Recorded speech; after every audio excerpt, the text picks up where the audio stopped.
Hi, this is Eric Call with IPTV. We are out here at the brewery in Los Angeles in the Artist District. Today it's Artwalk 2007. We're going to go ahead and meet a lot of the artists and see a lot of very creative artwork. Well, I'm with Linda Lundell, and we were drawn into this amazing artwork, as you see behind us. Large-scale, organic, landscape styles, some realistic, some slightly stylized. Tell us how you get inspired to do these amazing paintings. Well, I'm an environmentalist, and I actually go to the Olympic rainforest in Washington, and I put a 60-pound pack on my back, and I camp out there by myself sometimes with friends. Does the brewery provide for you the venue that helps you get the word out and get what you need to accomplish? I am so grateful to the Carlsons, who are the people that own and make this possible for us, because we have the opportunity to have the art walk and then get our messages out. And each individual person is different and doing something that is important to them. Right. And me, I find an opportunity here. Great place to be if you're an artist or just like to be around art and creativity and cutting edge life. And it sounds like you'll be here for a while then. Definitely. Well, if you're running low on skirts, we have some great new alternatives for you this spring. For example, you've got the rubber hose, the blue rubber hose sort of look, and then we've got the sort of the plaid Catholic schoolgirl adaptation, which I think is quite good with the pink hair. Okay, I'm here with Joseph Dunn. We just saw a really great theatrical performance of, it was called Variations on the Death of Trotsky by David Ives. What people like you are doing here, how you found it, and what keeps you bringing you back here, and why you like being at the brewery. Well, I knew of it from word of mouth, and I had some friends living here, and it's apparently really difficult to get a place here. And a friend of mine found out a loft was opening up, and I was in the car within 2 minutes, speeding across town, and within a month or two I had the place, and just gutted the ground floor, built a theater, and I'd been doing theater locally in LA for about 6 years before this, and you can only charge so much, and all the profits would go to the theater owners. So this was just a great solution to keep it going and be able to keep producing and keep doing the work and actually not go broke doing it. So. Right. And how often do you put up a show? I'm trying to do at least 4 this year, and did 3 last year, and then hopefully we'll get the third one out in about 2 months. So. And do you find that the community comes to see your show first? That's sort of like a testing ground, and then the public will come out? Generally, I use Artwalk as a premiere, and then just as a good way to get up on the feet, and then we'll do subsequent shows a few weeks afterwards. So yeah, it's a great format, and plus you have a ready-made audience living here with 600, 700 artists floating around the place. So. And do you build the sets, write the scripts, do the acting, and produce the bagels the whole 9 yards, and, right? Yeah, I'd love to have a staff, but I'm it so far. So. And I guess you're not paying your actors yet, but we get donations at the end, so they'll get a percentage of the the house. Very good. So it'll buy him a beer at the bar afterwards, if nothing else. Okay, so you think you'll be here for a long time? I hope so. I love it here. It's a great community. It's really supportive.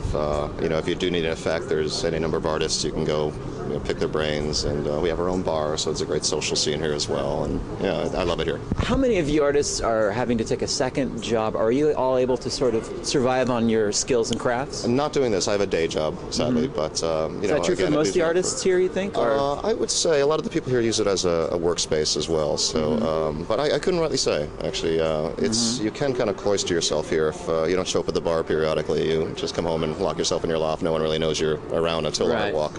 But no, I think most of the people here are working artists, and they are making a decent living at it, or at least getting by, if nothing else. Great. So. When's your next show coming up?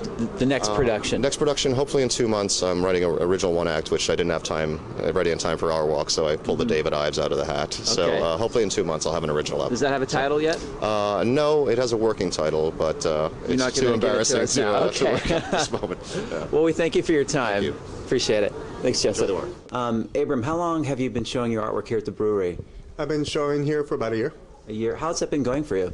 It's been going pretty well. The Art Walk is a pretty good venue, brings in a lot of people and get a lot of exposure, so it's pretty good. Do you actually live on the premises? Do you have a loft space? I used to have a space upstairs, but I just moved out this last week. Last week? Yeah, I know. I'm trying to take over this space. Hopefully it'll become available.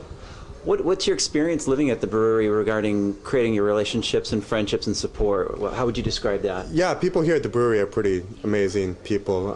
It's really easy to meet people, really easy to try to collaborate on projects. People are really trying to get their artwork exposed, and there's always someone willing to help you do that.